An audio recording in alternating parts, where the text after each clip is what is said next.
Assalamualaikum warahmatullahi wabarakatuh. Selamat datang di mata kuliah akuntansi keberlanjutan bersama saya, Amri Firmansyah. Dalam kesempatan kali ini, saya akan mengulas tentang perkembangan akuntansi keberlanjutan bagian yang kedua. Kalau kita lihat perkembangan Corporate Social Responsibility ataupun CSR dari tahun 1950 sampai dengan tahun 2000-an, terdapat adanya beberapa tahap perkembangan CSR. Di tahun 1950 sampai dengan tahun 1960-an, muncul isu Social Responsibilities of Businessmen. Kemudian di tahun 1970-an, ini muncul isu Enlightened Self-Interest atau rekonsiliasi tujuan sosial dan ekonomi perusahaan. Kemudian di tahun 1980-an, ini muncul isu Corporate Social Performance. Di tahun 1990-an, muncul isu manajemen strategik, dan di tahun 2000-an muncul isu CSR strategik. Kemudian kalau kita lihat secara lebih mendalam perkembangan CSR di tahun 1950-an sampai dengan 1960-an, teori CSR didominasi oleh pemikiran Howard Bowen. Tema besarnya adalah tanggung jawab sosial pebisnis atau Social Responsibilities of Businessmen. Dianggap bahwa CSR bukanlah obat mujarab yang akan menyembuhkan masyarakat dari segala penyakit. Bowen menganggap perkembangan CSR harus didorong dan didukung oleh berbagai pihak. Posisi pengaruh besar dan ruang lingkup yang luas dan konsekuensi dari keputusan bisnis wajib mempertimbangkan konsekuensi dan tanggung jawab sosial. Pertanyaan-pertanyaan yang menarik perhatian Bowen adalah apa sebenarnya tanggung jawab perusahaan dan bagaimana masyarakat bisa melakukan perubahan kelembagaan untuk melibatkan CSR. Perkembangan CSR di tahun 1970-an munculnya konsep yang hingga kini masih sangat sering dikutip, yaitu enlightened self-interest. Konsep ini dilahirkan oleh Wallich dan McGowan yang berupaya menyediakan rekonsiliasi antara tujuan sosial dan ekonomi perusahaan. Wallich dan McGowan dengan tegas menyatakan bahwa CSR akan terus menjadi konsep asing apabila tidak berhasil menunjukkan dirinya konsisten dengan kepentingan pemilik modal. Sejak saat itu terjadi perubahan radikal dari referensi-referensi CSR yang tadinya lebih bersifat normatif menjadi positif, terutama kaitan antara kinerja CSR dan kinerja keuangan perusahaan. Namun, referensi-referensi tersebut masih sangat awal dan mekanisme hubungan keduanya belum tentu jelas. Selanjutnya, untuk perkembangan CSR di tahun 1980-an, maraknya tema kinerja sosial perusahaan ataupun corporate social performance, di mana indikator utamanya adalah artikel seminal Archie Carroll, A Three-Dimensional Conceptual Model of Corporate Performance. Berkembang keyakinan bahwa hubungan antara kinerja sosial perusahaan dan kinerja keuangan tidaklah bersifat trade-off.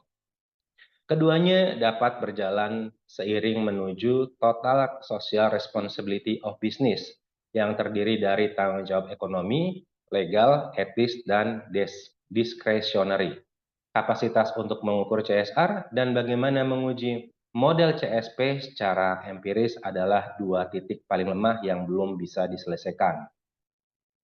Kemudian untuk perkembangan CSR di tahun 1990-an, ditandai dengan keruntuhan misteri terbesar dalam manajemen.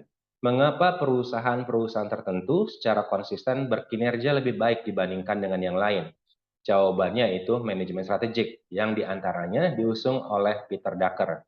Salah satu varian manajemen strategik adalah teori pemangku kepentingan yang dipopulerkan oleh Edward Freeman. Ia mempostulatkan bahwa semakin banyak pemangku kepentingan yang dipenuhi oleh perusahaan, maka perusahaan tersebut memiliki kemungkinan semakin besar untuk sukses. Postulat tersebut sangat bermanfaat untuk perkembangan CSR, sehingga literatur CSR menjadi semakin bersifat positif dan manajerial. Aplikasi praktisnya juga semakin didorong oleh tokoh-tokoh seperti Philip Kotler, Michael Porter, dan Stuart Hart. Dari sisi literatur, pengujian keterkaitan antara kinerja CSR dan CFP atau Corporate Financial Performance semakin erat. Pengukuran CSR harus terus dilakukan. Yang kedua, CSR juga harus dilihat dari sisi sosial, yang dilakukan sekadar dari sisi perusahaan. Kemudian cakupan CSR harus diperluas, termasuk kepada usaha kecil dan menengah. Selanjutnya untuk perkembangan CSR di tahun 2000-an, literatur yang muncul di sekitar tahun 2006 dan tahun 2007, CSR tidak lagi dikaitkan hanya dengan berbagai dampak negatif atau tantangan yang dihadapi oleh perusahaan. Istilah CSR strategik mulai muncul, kemudian CSR tidak hanya menguntungkan para penerima manfaat atau beneficiaries, yang biasanya adalah pemangku kepentingan eksternal, melainkan juga menguntungkan perusahaan yang melaksanakannya. Ide-ide dari Werder dan Chandler di tahun 2006, serta Porter dan Kramer di tahun 2006, dan Searsley dan Lemers di tahun 2008 sedemikian dominan dalam menggeser seluruh wacana CSR dari yang tadinya condong kepada minimisasi risiko menjadi maksimal peluang. Walaupun banyak literatur yang sudah membuktikan bahwa implementasi CSR menguntungkan, bahwa untuk usaha kecil menengah sekalipun, namun dalam kenyataannya sebagian besar perusahaan memang belum dapat memanfaatkan CSR untuk mendapatkan keuntungan bisnis yang lebih besar.